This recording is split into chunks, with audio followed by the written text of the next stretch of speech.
Este é o programa Rota do Futuro.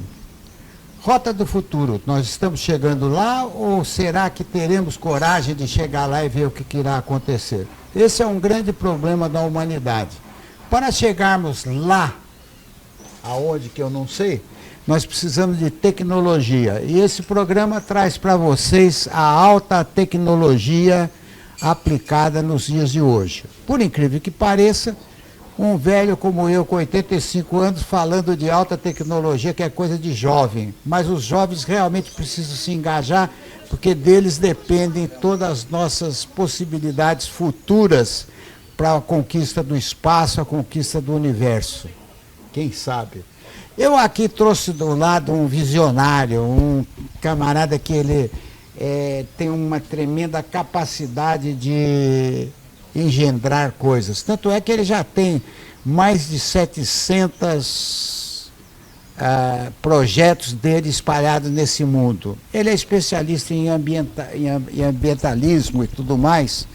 E além disso, de ele fazer essas coisas, ele é um aficionado pelas coisas que os patrícios dele fazem. Patrício porque ele veio aos 2 anos de idade da Europa e se arregou aqui em São José dos Campos, não, aqui no Brasil, e aqui no Brasil ele se formou e está dando sua contribuição tecnológica para ele. Alemão de nascimento, mas de coração brasileiro. Hans Georg Krauss. Bom dia, Jorge. Bom dia, Ciro. É um prazer estar aqui com vocês. Fala bem. É um prazer estar aqui com vocês.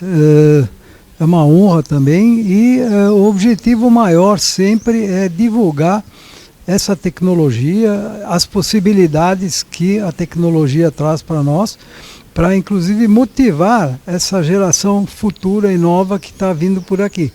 Tá? O mundo realmente pode ficar muito melhor com o uso da tecnologia, desde que aplicada coerentemente e desde que realmente feita com bom senso e boa intenção.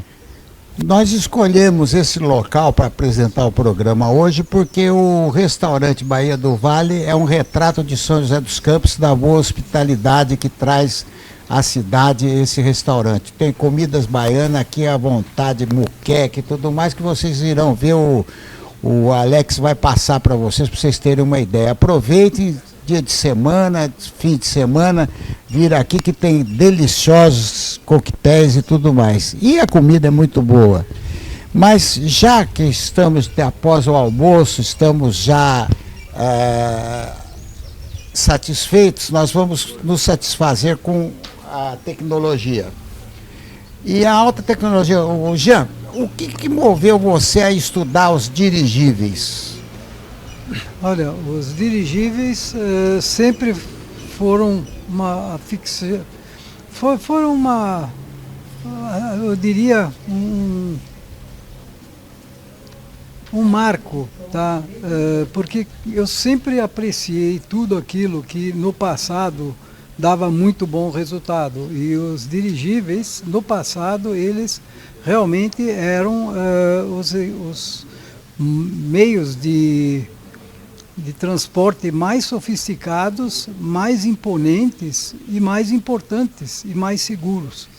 Tá? E eu fiquei realmente bastante chateado, sempre ficava muito chateado com a questão deles terem sido abolidos, tá? Por conta de um acidente com o Hindenburg, tá? Que teve aquele incêndio grande e que praticamente encerrou a fase áurea dos dirigíveis. Tá?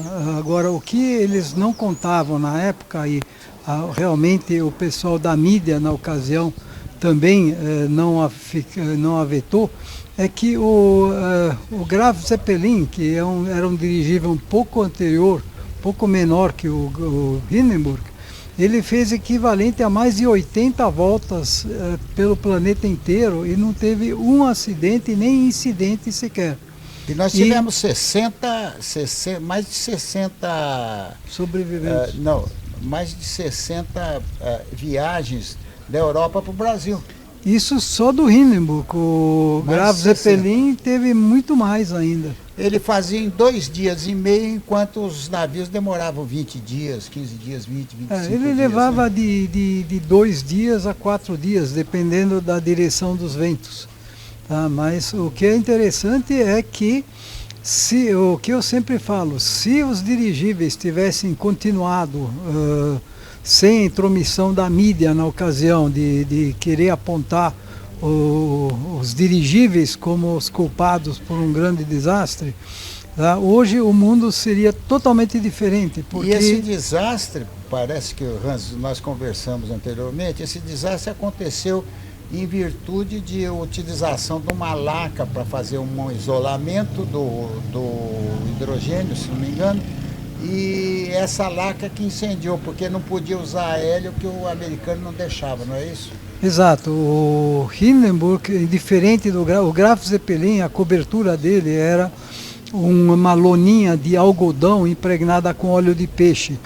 E como o Hindenburg tinha sido projetado para trabalhar com hélio, então eles desenvolveram, a própria Graf Zeppelin desenvolveu a tinta nitrocelulose, que é usada até hoje na área automobilística. E a primeira coisa quando queima um carro, queima a tinta. Exato. Você pode ver que um carro, quando incendeia, dificilmente sobra algum pedaço da carroceria com tinta. E nesse desastre, quando teve o raio em cima do Zeppelin, morreu uma parte. 36, outra parte 36 salvou, né? Foram 36 dos 100 ocupantes.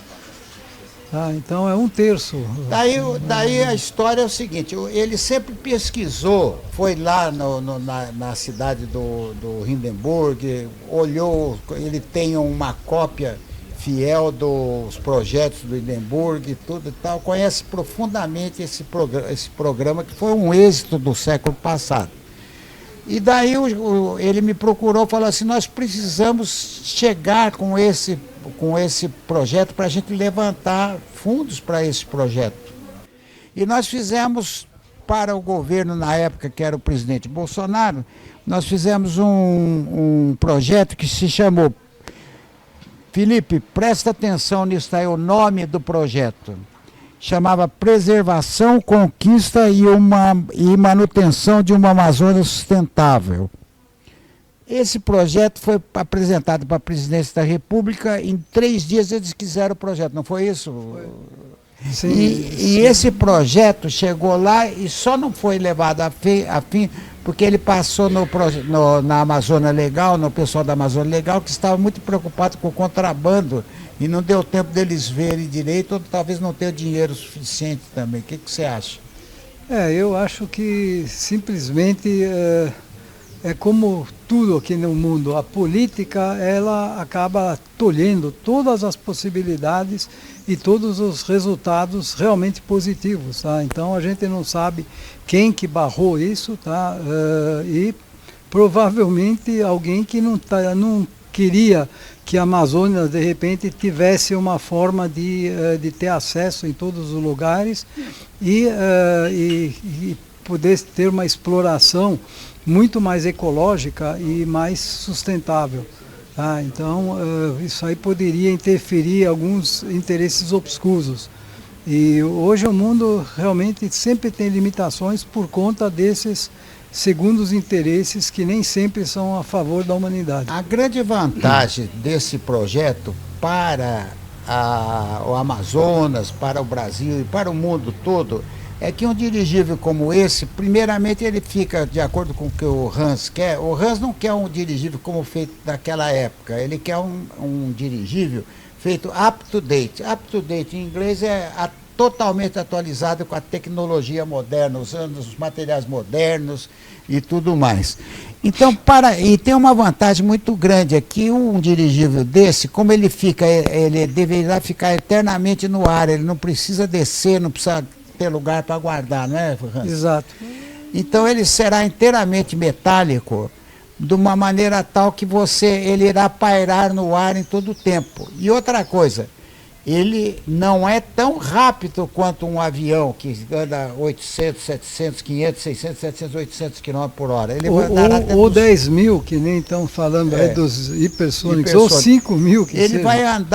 vai andar em torno de 100 a 300 km por hora, dependendo da parte de combustível, como você gasta. E ele pairará eternamente no ar. Então, o que acontece? Ele é carregado por uma gôndola que vai descer e subir, ou seja, ele não precisa de aeroporto, não precisa de infraestrutura, né?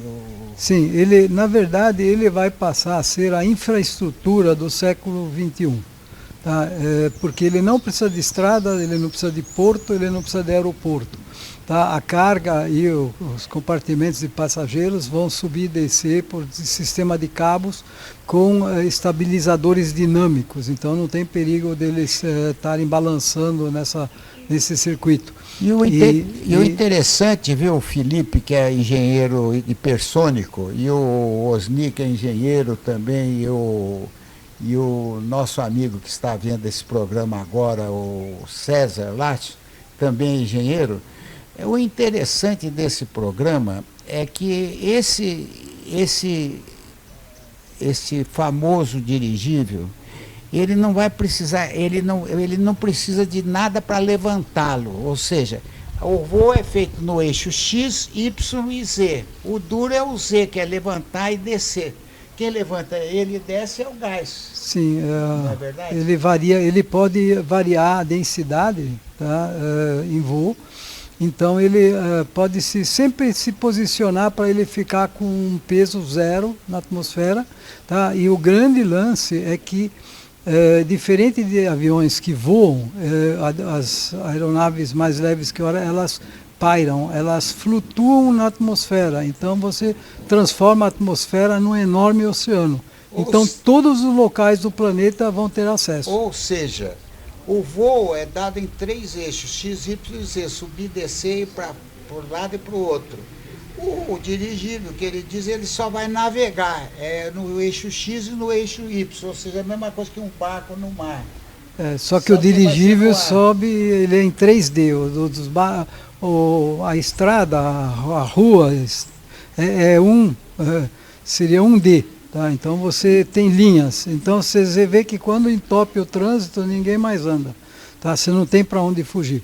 Tá? No mar é um pouco melhor, porque você pode ir para a esquerda, direita e tudo mais. Mas quando você tem limitações, que nem canais que você tem que ultrapassar, quando há algum acidente, você trava toda a logística. Isso não acontece porque a versatilidade e a facilidade que o dirigível tem é exatamente essa. Ele não vai ser preso em lugar nenhum. Ele não precisa de rota, ele não precisa de infraestrutura e ele pode voar em qualquer direção, a qualquer altitude. Embora a altitude ideal para operar vai ser até 2.000 metros. Ou seja, o que ele está querendo dizer, mais ou menos, porque ele diz na parte de engenharia, e eu digo na engenharia, mas digo mais povão, a coisa povão. O povão é o seguinte, o dirigível, ele não vai ter o problema do rio, por exemplo, no Amazonas. O rio, quando seca, o barco não consegue passar. E o rio, ele faz meandros assim, né? Ele vai sinuosamente andando. O dirigível vai andar 100 km por hora e vai reto. Ou seja, ele será um transporte intermediário entre o barco, que é muito barato, e o avião, que é muito caro. Ele será um meio de transporte intermediário. Sim. Certo? Exato. E com grandes vantagens, tá? Econômicos e principalmente ecológicos. Tá? Vou dizer, como eu trabalho com ecologia, eu tenho hoje perto de 900 sistemas de controle de emissões instalados no mundo inteiro. Tenho mais de 3.500 estações de tratamento de água, então eu sempre fiz o trabalho máximo para preservar o planeta, mas não era suficiente. Então, aí eu falei, eu precisava fazer algo muito mais expressivo. E aí eu cheguei na ideia desse dirigível, porque ele vai mudar totalmente o perfil ecológico do planeta. Agora, para vocês analisarem o atraso do Brasil tecnológico, eu vou fazer um dado aqui com o Hans. Hans, você tem essa patente dessa ideia, você tem a patente na China, na Rússia, nos Estados Unidos e aqui no Brasil. Como é que é? Conta a história e quanto tempo demorou para você obter essas patentes? Vê bem, a primeira patente eu depositei aqui no Brasil, tá? Um ano depois eu fiz a patente internacional e a europeia, tá? Aí a internacional e a europeia levaram 3 anos para ser concedida. Tá? E aí, depois de concedida, eu tive que fazer a nacionalização. Aí eu nacionalizei eles nos Estados Unidos, na Rússia, na China, na Inglaterra e na Alemanha. E o Brasil eu já tinha. Agora, o resultado lá da aprovação da patente no Brasil levou mais de 10 anos.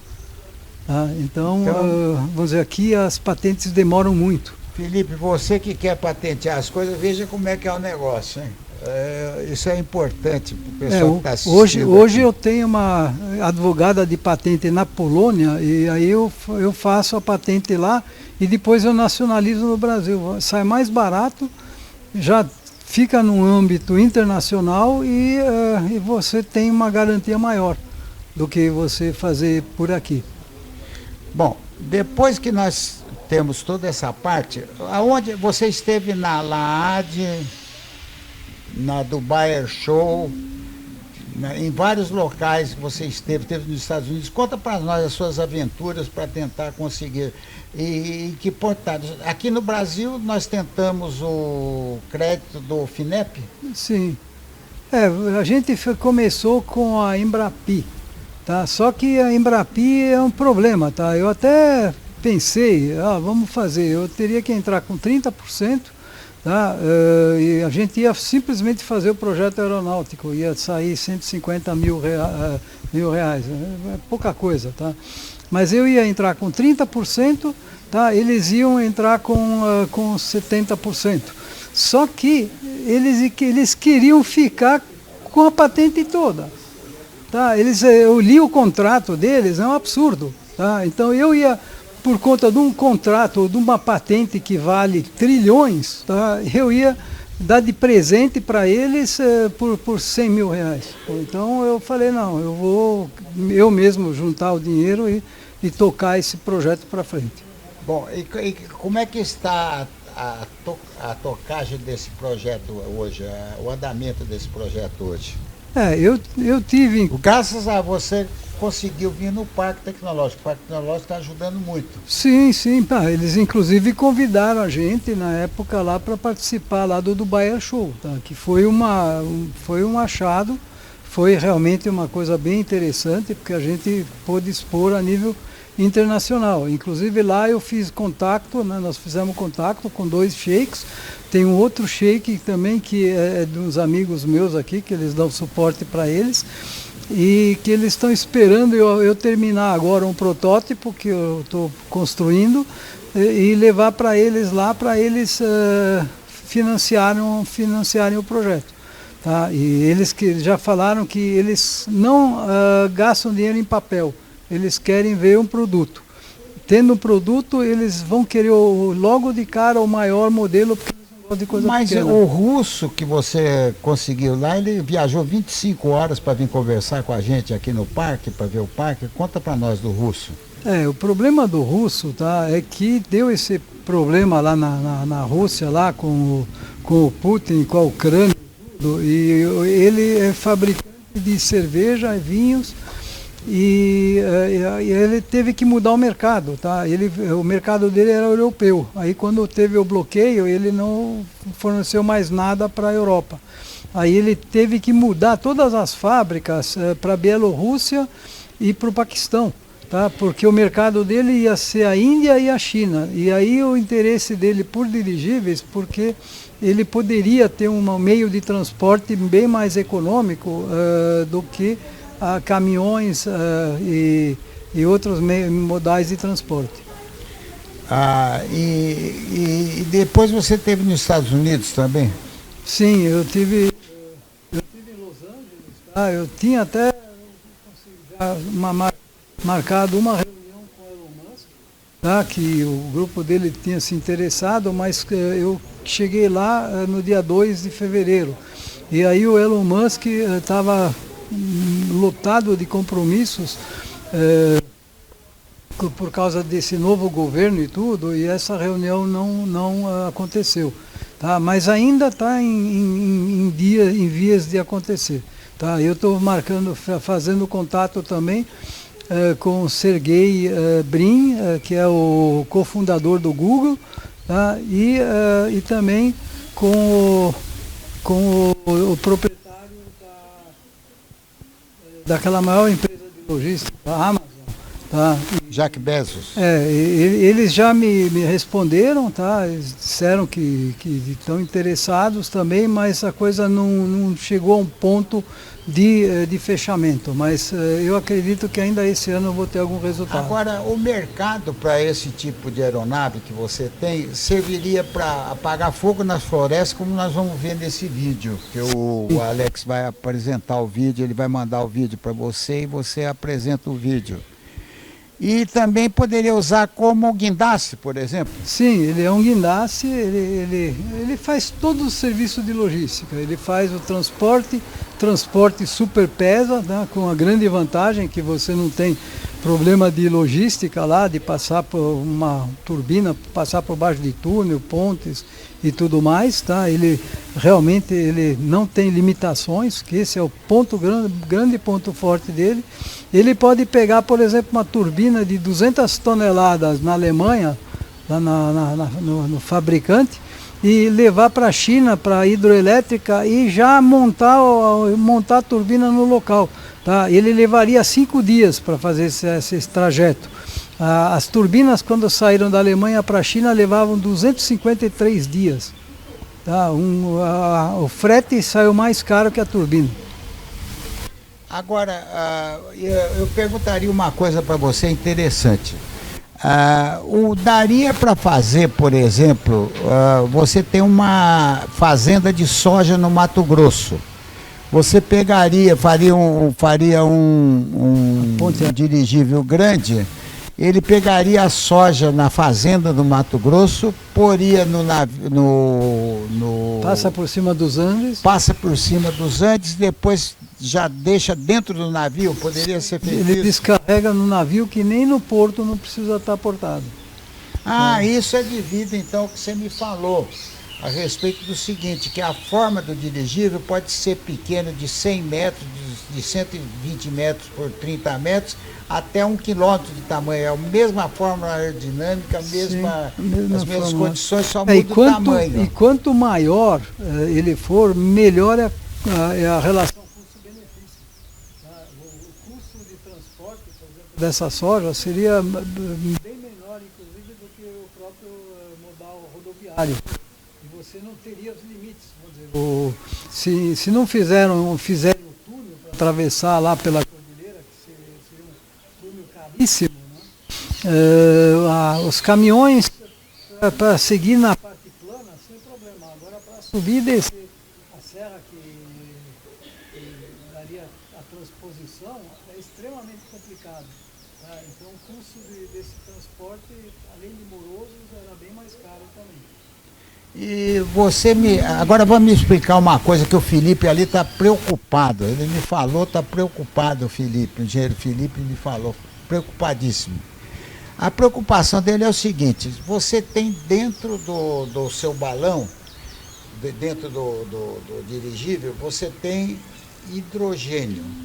Como é que você vai fazer para não pegar fogo o hidrogênio e como é que vai ser o isolamento do hidrogênio por exemplo, se der um raio na estrutura e tudo mais, como é que vai acontecer? Me explica como é que você vai funcionar com esse problema técnico. Sim, primeiro ponto é que é fundamental que se use hidrogênio, que é um gás farto, barato e 2 vezes mais leve que o hélio. O hélio é limitado.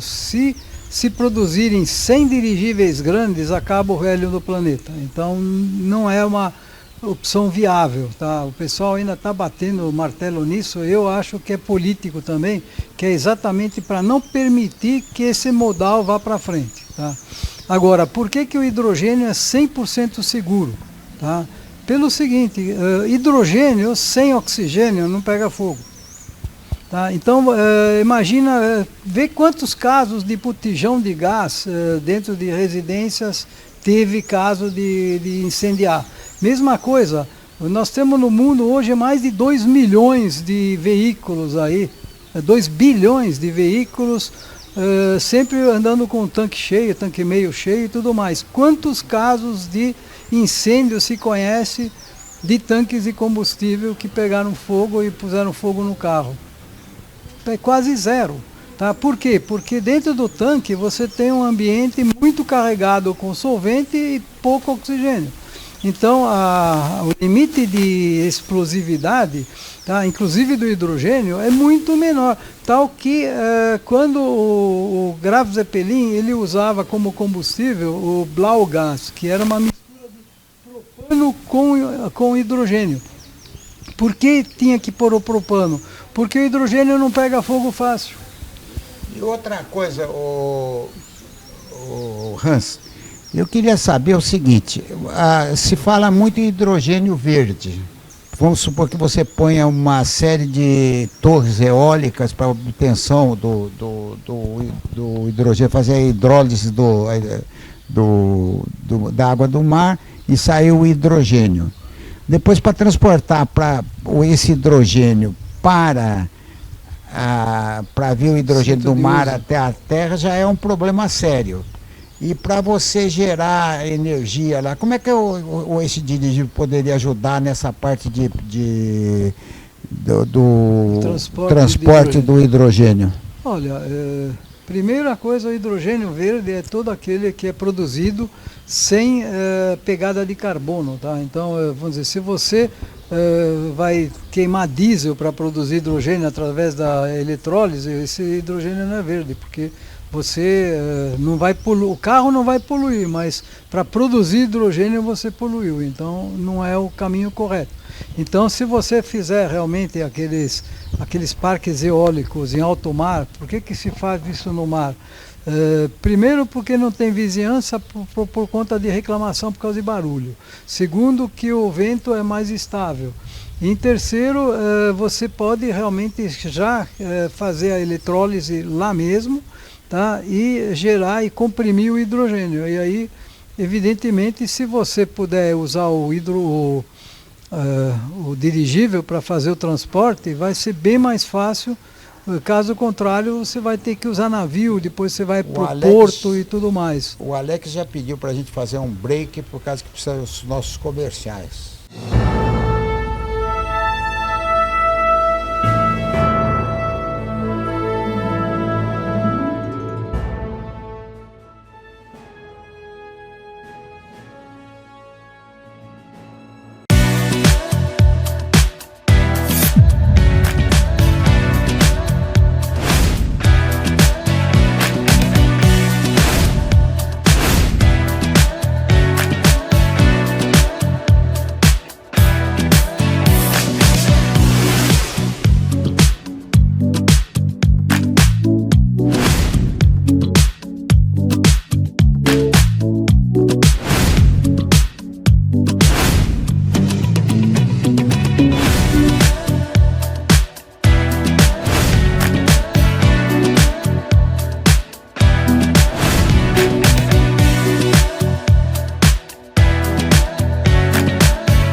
Voltamos novamente ao programa Rota do Futuro, que estamos entrevistando o engenheiro Hans Georg Krauss. O que é Krauss, tradução de Krauss para o português? Olha, não sei. Não sabe? Eu sei que é uma região que de vez em quando era da França, depois era da Alemanha. Cada vez que a pancadaria, o lado vencedor ganhava, ficava com a região. Tá? Então, Krauss é um nome misto entre francês e alemão, aí, mais ou menos. Então precisamos pegar o avião, ou dirigir e fazer Krauss nele. Mas vamos lá. Então, existe qual outra finalidade? Agora o pessoal vai perguntar. E se der uma tempestade, como é que faz a tempestade com aquela água caindo do lado? Vai atrapalhar? Qual a sua ideia? Veja bem, vamos dizer, quando a gente desenvolveu, quando eu desenvolvi esse novo conceito, eu dei um passo além. Tá? Todos esses mais leves que o ar começam com de primeira geração, que são esses balões de gás quente, esses blimps que não têm estrutura interna. Tá? Então eles voam ao sabor dos ventos, os blimps, eles têm uma certa mobilidade, mas eles dependem realmente de bom tempo. Se eles pegarem mau tempo, eles ficam em maus lençóis. Aí depois foi feito o semi-rígido, que é exatamente esse mesmo modelo, só que trabalha com a estrutura com uma pressão um pouco maior e com uma estrutura interna que vai segurar a gôndola e a motorização. Tá? E aí a terceira geração já é o Hindenburg, que é uma estrutura totalmente rígida, tá? Eles têm os balões internos com hidrogênio, tá? E esses são os mais seguros e os mais rápidos. Então, quando eu estava fazendo esse projeto aí que eu estava desenvolvendo, eu senti a necessidade de dar um passo além.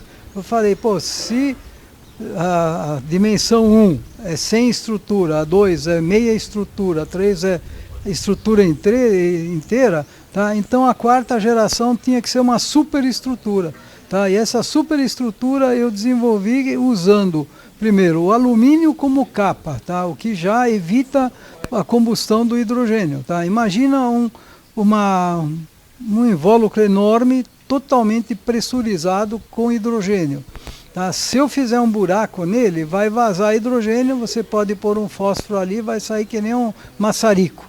Mas esse fogo nunca vai engolir para dentro porque não tem oxigênio lá dentro. Tá? Outra coisa, como a estrutura é totalmente rígida, ela tem uma estrutura interna, um tubo central e uns anéis que formam as cavernas. Então ele é extremamente resistente e aí ele permite que eu entre em qualquer mau tempo, em qualquer furacão, e se tiver chuva torrencial, eu tenho as cortinas de ar em cima que sopram as gotas para os lados e você realmente não deixa aumentar o peso.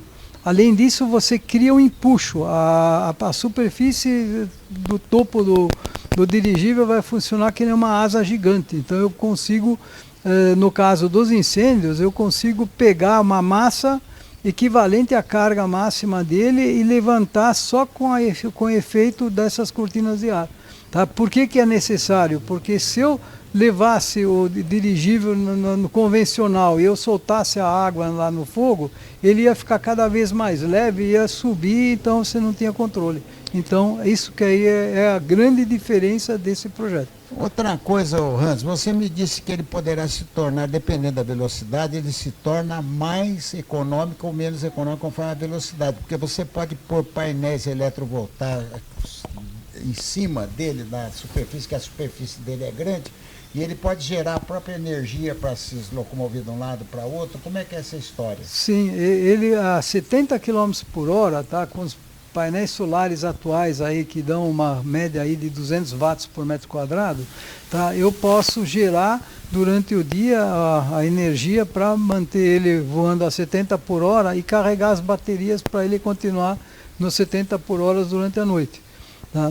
Então, esse é um grande lance porque ele vai abrir um grande mercado para fazer uma bolsa de resíduos global. Hoje você tem muitos produtos que num determinado local onde são produzidos, eles são rejeitos, mas em outro lugar eles são matéria-prima. E por conta do custo frete e da quantidade de combustível que é necessário para transportar esse rejeito desse ponto A para o ponto B, se torna inviável. Agora, na hora que tiver esse tipo de dirigível, você tem opção de levar todos esses materiais e aproveitar, digamos, se hoje você aproveita 20%, você vai poder aproveitar provavelmente mais de 80%, 90% dos resíduos que são gerados. Que é importante porque você fazendo reaproveitamento de matéria-prima, você não tem que aumentar muito a extração. O que é importante porque o mundo está, vamos dizer, na Índia lá, o pessoal da classe pobre está indo para a classe média, na China já aconteceu, ainda está aumentando, então o mundo, para ele se continuar sustentável, ele precisa realmente aproveitar tudo o que é possível. Agora, Hans. o Jean ali. O Hans, o negócio é o seguinte, parece que hoje a grande aplicação seria no combate a incêndios, porque eles estão combatendo incêndio com aviões. O avião ele passa 400 km/h em cima de um incêndio e o 747 ele pode jogar 200 toneladas de água em cima do incêndio. Só que ele joga 400 km/h e, além do mais, ele tem que, para reabastecer, ele tem que ir numa base onde tem 2 km de pista, reabastece, dá toda aquela volta gastando bastante combustível. No caso do seu projeto, ele chegaria perto do mar, por exemplo, vamos supor que esse incêndio seja perto do mar.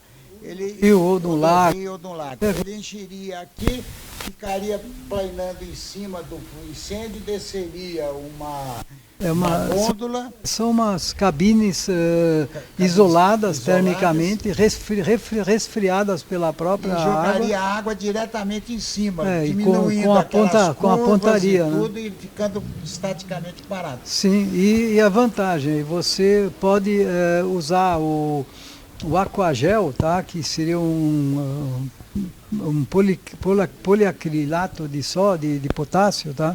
Um acrilato de potássio, ele deixa a água gelatinosa, então ela não escorre.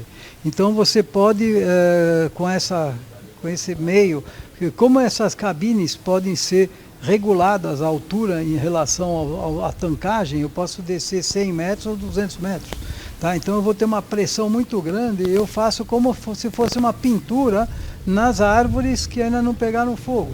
Tá? Então elas vão ser molhadas por um gel que é água gelatinosa, que quando o fogo chegar lá ele para porque ele encontra uma barreira que não é mais combustível. Outra coisa é o seguinte, você tem a maior aplicação seria então hoje que nós vemos a atual movimentação do mundo, seria a aplicação na parte de incêndios florestais, porque o mundo todo está incendiando. Você tem lá no Irã, está sem água, por exemplo.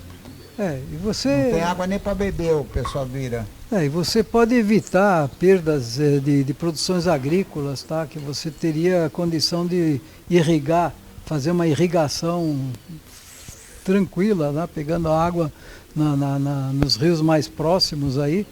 E você também tem um plano que eu tenho também, que é aquela questão que foi na verdade o motivo inicial que me levou a fazer o projeto, que era aproveitamento de excedentes agrícolas, tá? E de alimentos. A gente sabe que o mundo sempre teve problema com alimentos, ninguém pode ficar sem comer. Tá? E hoje se perde em torno de 30% até 40% da produção agrícola e dos alimentos que são comercializados no planeta. Por quê? Porque o custo de você manter esses alimentos em uma geladeira, uma câmara frigorífica é muito alto. Tá? Então, se você puder ter um dirigível que pode pegar esse excedente agrícola, essa sobra, ou pegar os grãos também e levar para os silos, e no caso ele pode levar para os Andes, por exemplo, ali naquela zona mais alta e gelada, você pode levar carne, você pode levar só safra de morango, de fruta, abacate, tudo que você puder imaginar, você pode deixar guardado lá, eternamente. Tá? Quando precisar, quando tiver falta, seca, vai lá e pega. E quando tiver falta, o preço disso vai ser muito maior. Por exemplo, um camarada que produz morango, aí de repente dá aquele surto que dá uma produção enorme, aí o morango não vale mais nada. Tá? Então ele acaba perdendo, às vezes não compensa ele nem colher, porque o que ele vai gastar para levar para vender é mais do que então ele deixa perder. Tá? Então todo esse excedente pode ser levado para essas cordilheiras. E você pode oferecer esse serviço para o agricultor e falar, olha, tudo bem, eu pego essa sobra que você está perdendo e vou levar lá e eu vou ficar com 70% e 30% você vai ter na hora que você quiser. A gente traz de volta. Muito bem. Mais alguma consideração, Hans, que você gostaria de Olha, fazer? uma coisa muito importante é o seguinte, a gente está sabendo que o mundo pode vir a ter 10 bilhões de habitantes e passar disso, tá? Embora não está muito correto, mas de qualquer forma é muito alimento que precisa ser feito. E eu vou dizer que o Brasil tem condição de alimentar 2 vezes a população, porque o Brasil tem um recurso que ninguém tem e ninguém sabe nem como aproveitar. É o seguinte, tá? Do que você acha que os peixes na Amazônia vivem? Qual é o alimento dos peixes da Amazônia? Frutas, folhas, raízes e mosquitos e coisas da floresta, certo? Agora, a matéria-prima básica são as folhas. Tá? Agora imagina você tem aquela área toda da Amazônia. Se você tiver um dirigível feito um cortador de grama e você corta para a superfície, pega essas folhas e joga naqueles lagos que você tem uma série de rios muito largos, onde você faz uma criação de peixes. Tá? Você teria condição de produzir 1 tonelada de peixe por habitante do planeta, só ali na Amazônia. Tá? Então isso daria para alimentar o mundo, mais de 20 bilhões de pessoas no mundo inteiro. Muito bem. E com isso daí, como televisão é tempo, infelizmente o tempo nosso já está passando. Mas eu queria agradecer você e dizer o seguinte, que o Hans fala uma frase muito interessante. Se for para fazer uma bomba atômica para acabar com o planeta, aparece 15 investidores. Agora um projeto desse para ajudar a salvar o planeta, não aparece, é difícil achar um... Eu inclusive estou trabalhando agora tá, no conceito de fazer o iate aéreo. Tá? Então esse iate, vamos dizer, vai ser diversos iates, 100 pés, 100 metros, 200, 300 metros, de acordo com a disponibilidade do freguês. Então isso aí a gente estaria fazendo para os bilionários do planeta. Tá? Então eles, em vez de ter um iatezinho ali para navegar lá no mar, eles vão poder ter um iate que pode estar estacionado, pendurado lá perto da propriedade deles, tá? E eles podem ir para qualquer lugar do planeta, eles podem escolher o melhor lugar, o melhor tempo e tudo mais. E aí eles vão poder navegar, no caso, desde 70 por hora sem gastar combustível até voar até 350 km por hora. O que nenhum iate, nenhuma condição faz. E isso daí também para os empreendedores que têm uma grande quantidade de indústrias que eles às vezes querem visitar, aí eles têm os jatinhos executivos, tá? Então não querendo estragar o negócio de vocês, mas aí esse jatinho executivo, se ele tiver um aeroporto do lado da propriedade, beleza, ele tá perfeito. Mas se não tiver, se ele tiver um iate aéreo, ele leva ele, a família, os funcionários e tudo mais, então o trabalho vai ser mais agradável, ele vai poder supervisionar todo o empreendimento, todo o patrimônio dele com prazer e com muito mais segurança, porque o dirigível construído dessa forma, super rígido, com a cortina de ar, vai ser o meio de transporte mais seguro que já foi feito no planeta. Ele só vai poder sofrer acidente se alguém jogar um míssil nele. Aí espero que o seu supersônico não tenha uma pontaria tão boa ali e a gente vai dar um jeito de esquivar desse... dos próximos entrevistados nossos vai ser o engenheiro Felipe, que vai falar exatamente de hipersônica e tudo mais, que são veículos que andam 10 mil km por hora, 15 mil km por hora. 15 mil, aí você já está exagerando. Pô, ele está fazendo o máximo de fazer em 10, que eu já acho muito, você está falando em 15? Pô, mas 15 é lá para ir para Marte, para outros lugares. Então, eu queria agradecer a todos. Você não esqueça o seguinte, se você está no YouTube ou qualquer coisa, dê um ok para nós e espalhe, compartilhe o nosso site. Além do mais, se você quer saber também da CIT TV, você pode ir ter o seu... como é que chama aquele negócio? Meu site, não é site, é o link. Site o link no app.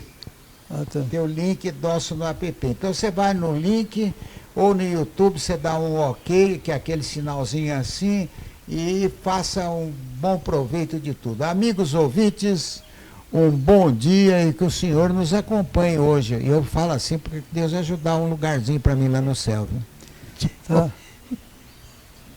Eu agradeço a audiência aí e a vocês aí que estão fazendo um excelente trabalho e divulgando, inclusive, esse tipo de material, porque o objetivo é mostrar para o pessoal que a gente não pode politizar as coisas, a gente tem que olhar as coisas com racionalidade. Pô, se você tem uma opção que pode ajudar a humanidade, que pode ajudar tudo, não tem cabimento você criar uma narrativa contrária para prejudicar o andamento da tecnologia e os caminhos de progresso da humanidade de uma forma geral. Brevemente estaremos transmitindo diretamente do Parque de Inovação Tecnológica de São José dos Campos.